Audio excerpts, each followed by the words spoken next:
أعوذ بالله من الشيطان الرجيم. بسم الله الرحمن الرحيم.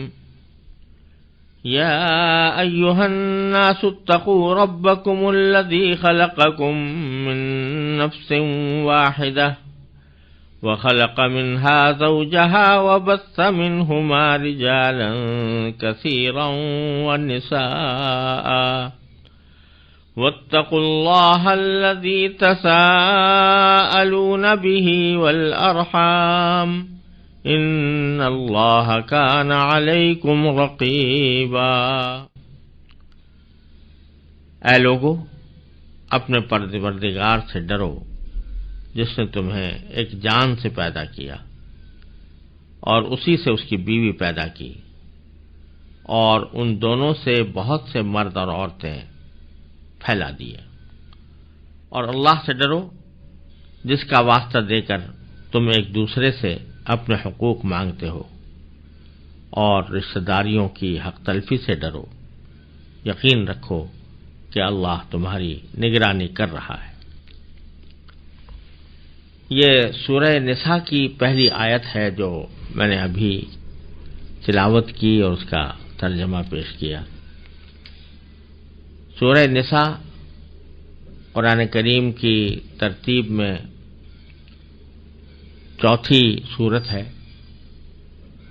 اور یہ سورت حضور اقدس صلی اللہ علیہ وسلم کے مدینہ منورہ ہجرت فرمانے کے بعد کے ابتدائی سالوں میں نازل ہوئی، اور اس کا اکثر حصہ جنگ بدر کے بعد نازل ہوا تھا۔ یہ وہ وقت تھا جب مدینہ منورہ کی نئی مسلمان ریاست مختلف مسائل سے دوچار تھی۔ زندگی کا ایک نیا ڈھانچہ ابھر رہا تھا جس کے لیے مسلمانوں کو اپنی عبادت کے طریقوں اور اخلاق و معاشرت سے متعلق تفصیلی ہدایات کی ضرورت تھی۔ دشمن طاقتیں اسلام کی پیش قدمی کا راستہ روکنے کے لیے سر توڑ کوششیں کر رہی تھیں، اور مسلمانوں کو اپنی جغرافیائی سرحدوں کی حفاظت کے لیے بھی مسائل کا سامنا تھا، اور نظریاتی سرحدوں یعنی ایمانیات کی حفاظت کے لیے بھی ان کے سامنے بہت سے مسائل تھے۔ سورہ نساء نے ان تمام معاملات میں تفصیلی ہدایات عطا فرمائی ہیں۔ چونکہ ایک مستحکم خاندانی ڈھانچہ کسی بھی معاشرے کی بنیاد ہوتا ہے اور اسی پر تمدن کی عمارت کھڑی ہوتی ہے، اس لیے یہ سورت خاندانی معاملات کے بارے میں مفصل احکام سے شروع ہوئی ہے۔ یعنی اس سورت کے شروع میں تفصیل کے ساتھ وہ احکام بیان فرمائے گئے ہیں جو خاندانی رشتوں سے متعلق ہیں۔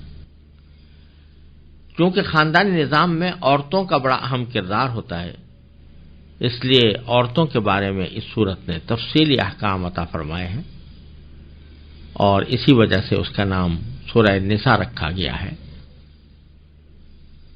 جنگ احد کے بعد بہت سی خواتین بیوہ اور بہت سے بچے یتیم ہو گئے تھے، اس لیے سورت نے شروع ہی میں یتیموں کے حقوق کے تحفظ کا انتظام فرمایا، اور آیت نمبر 14 تک میراث کے احکام تفصیل سے بیان فرمائے۔ زمانے جاہلیت میں عورتوں کے ساتھ طرح طرح کے ظلم ہوتے تھے۔ ان مظالم کی ایک ایک کر کے اس صورت میں نشاندہی فرمائی گئی ہے، اور معاشرے سے ان کا خاتمہ کرنے کی ہدایات دی گئی ہے۔ نکاح اور طلاق کے مفصل احکام بیان کیے گئے ہیں، اور میاں بیوی کے حقوق متعین فرمائے گئے ہیں۔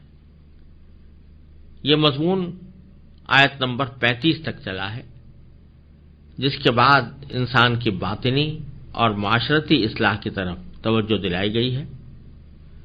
مسلمانوں کو عرب کے صحراؤں میں سفر کے دوران پانی کی قلت پیش آتی تھی، لہذا آیت نمبر 43 میں تیمم کا طریقہ، اور آیت نمبر 101 میں سفر میں نماز قصر کرنے کی سہولت عطا فرمائی گئی ہے۔ نیز جہاد کے دوران نماز خوف کا طریقہ آیت 102 اور 103 میں بیان کیا گیا ہے۔ مدینہ منورہ میں بسنے والے یہودیوں نے حضرت صلی اللہ علیہ وسلم سے معاہدہ کرنے کے باوجود مسلمانوں کے خلاف سازشوں کا ایک لامتناہی سلسلہ شروع کر رکھا تھا۔ آیت نمبر 44 سے لے کر 57 تک اور 153 سے لے کر 175 تک ان کی بدعمالیوں کو واضح فرمایا گیا ہے اور انہیں راہ راست پر آنے کی ترغیب دی گئی ہے۔ آیات 171 سے لے کر 175 تک میں ان کے ساتھ عیسائیوں کو بھی خطاب میں شامل کر لیا گیا اور انہیں تثلیث کے عقیدے کے بجائے خالص توحید اختیار کرنے کی دعوت دی گئی ہے۔ اس کے علاوہ 58 اور 59 نمبر کی آیات میں سیاست اور حکمرانی سے متعلق بھی ہدایات آئی ہیں۔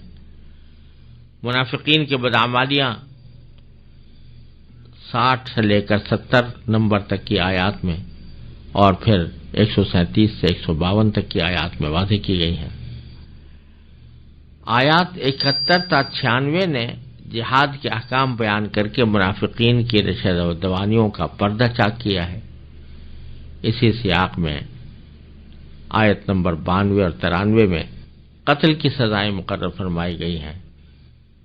جو مسلمان مکہ مکرمہ میں رہ گئے تھے اور کفار کے ہاتھوں مظالم جھیل رہے تھے، ان کی ہجرت کے مسائل آیات نمبر 97 تا 100 میں زیر بحث آئے ہیں۔ اسی دوران بہت سے تنازعات نبی کریم صلی اللہ علیہ وسلم کے سامنے فیصلے کے لیے لائے گئے۔ آیت نمبر 105 سے لے کر 115 میں ان کے فیصلے کا طریقہ آپ کو بتایا گیا اور مسلمانوں کو یہ ہدایت اور تاکید کی گئی کہ سرکار دو عالم صلی اللہ علیہ وسلم کا فیصلہ دل و جان سے قبول کریں۔ پھر آیات نمبر 116 سے 126 تک توحید کی اہمیت واضح فرمائی گئی ہے۔ خاندانی نظام اور میراث کے بارے میں صحابہ کرام نے حضور اقدس صلی اللہ علیہ وسلم سے جو متعدد سوالات پوچھے تھے، آیات 127 تا 129 اور پھر 176 میں ان کا جواب دیا گیا ہے۔ خلاصہ یہ ہے کہ پوری سورت احکام اور تعلیمات سے بھری ہوئی ہے اور شروع میں تقوی کا جو حکم دیا گیا تھا، کہا جا سکتا ہے کہ پوری سورت اس تقوی پر عمل کرنے کی تفصیلات بیان کرتی ہے۔ اس سورت کی پہلی آیت ہی میں خطاب کیا گیا ہے کہ یا ایھا الناس اتقوا ربکم،